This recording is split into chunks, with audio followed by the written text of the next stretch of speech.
Most of the time, I would want to avoid buildings and structures if I'm trying to get my way back home.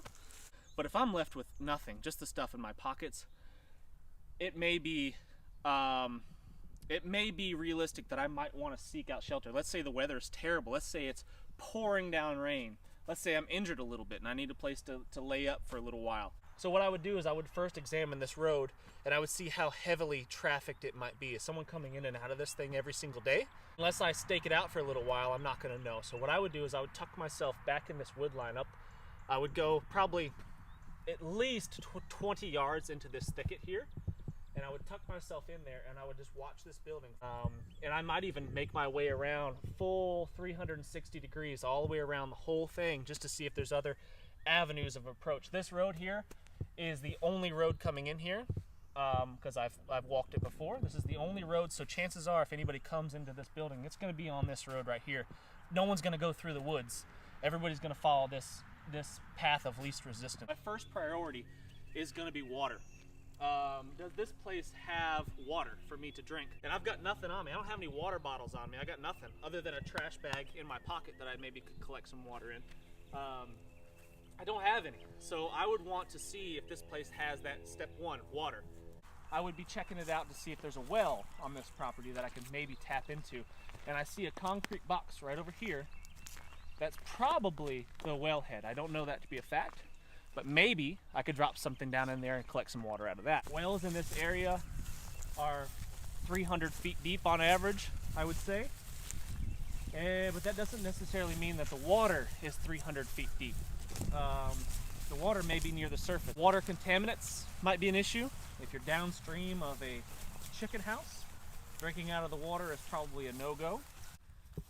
I wonder if I could slide this out of here. And being part of my EDC, I have a flashlight. Good news is I see water. I don't know if it's going to be safe to drink.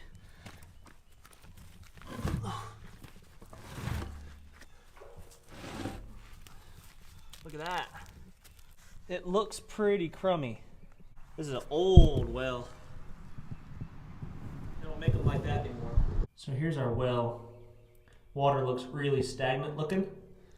That doesn't mean it's not drinkable, but we'd probably have to do some purification techniques to it, and we would have to devise a way to get that water out of there. I'm confident that I'm going to be able to find some junk around here that I can rig up to bail some water out.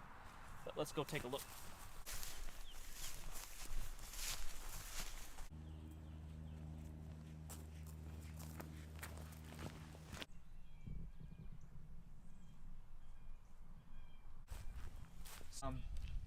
Couple of doors here, don't know if they're locked, but we can check them just to see. If they are locked, we can find an alternative way in.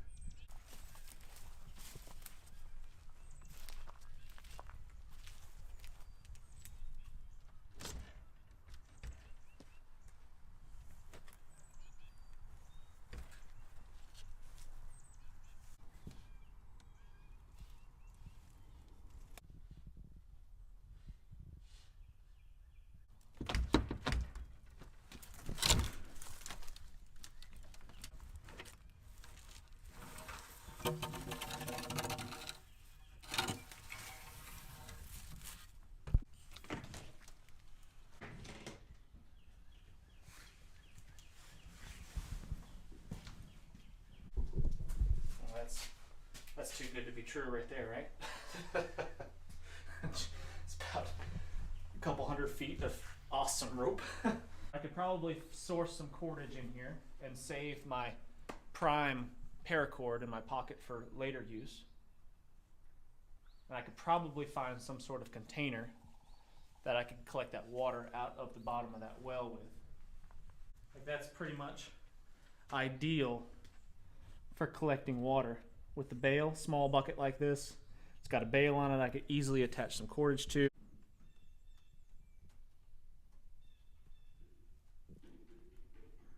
Looks like containers, probably looks like what they used to water the chickens with. I could scoop my water maybe out of the well with this. I think that's going to work. I don't see why it won't, unless my plastic handle breaks. I could collect it, carry it back with something like this. I could boil it in something like this to get rid of any of the nasties in the water that might potentially make me sick.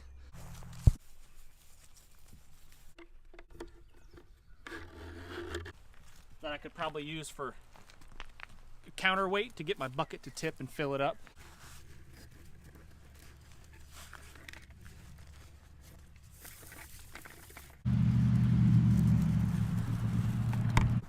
The bucket is submerged. That worked flawlessly. Not ideal. A little bit earthy smell. I mean, I would love it if the water came out of there crystal clear and ready to go as is. That would be awesome. However, it did not, and I would not trust this water. No, it's not going well at all.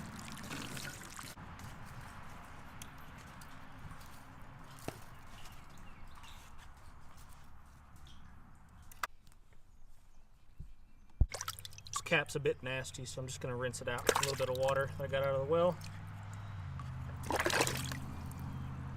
It has been sitting in the woods for a decade or two. Just want to minimize the signs that I've been here as much as possible. This is why you work out, right? This is why you exercise, so you can tap into a well. That means physically, mentally, emotionally, being prepared. If I can at all help it, I'm gonna boil my water in something that's not gonna kill me later on down the line. I could purify water with the sun and just leave it in clear containers and let the sun kind of just kill any nasties that might be in it. But it's not sunny today, and that's not going to work. So really my options are going to be chemical treatments, but I don't have that on me. Probably should add that to my EDC if life was getting pretty nasty. Add some iodine tablets or something in my pockets would be really smart, but I don't have that. Pretty heavily used game trail right here.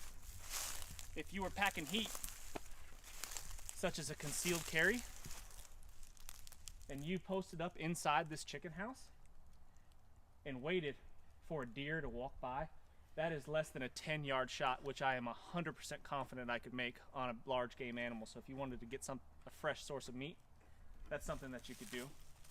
I see these cinder blocks. I've already got an idea what I'm going to do with these cinder blocks. This is how I'm going to build my fire. A rocket stove of sorts. I could obviously build a fire out here in the open, but then I'm much more visible to people around me. Something else that'd be an option for me based on what I'm seeing here is collecting rain. It's cloudy, might be some rain coming in. I could just be ready and set up to collect some rainwater. There's a gutter over top of this, over top of the doorway here to keep rain from splashing into the doorway. Around these parts, the white pine is the fire tree.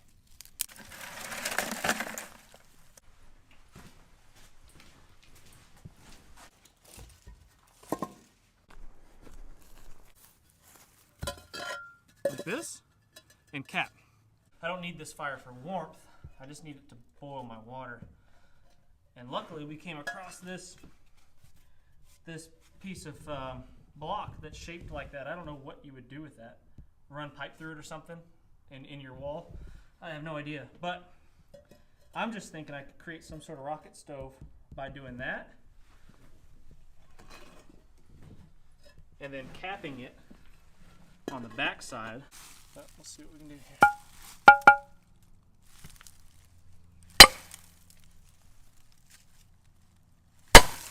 Now, if you were without security, as far as like a firearm or something like that, and you really had nothing, I'd definitely be taking that with me. Yeah, there's no reason why that won't work. We could feed the fire from that side, shove our sticks in through there, and put a grate of some sort on top.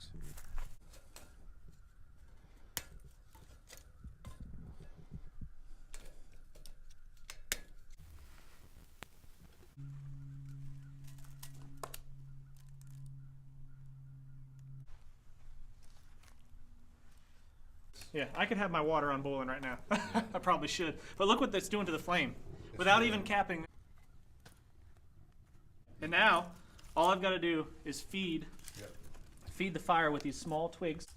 And that's what I'll do. And I can stick my I do not want to get this fire super hot, because if I do, almost certainly it's going to crack those blocks.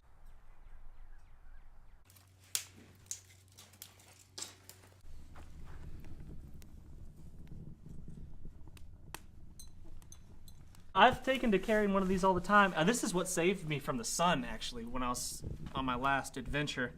I kept this wrapped around my neck and my face, and it kept the sunshine off of me. Yeah, as long as I go real slow.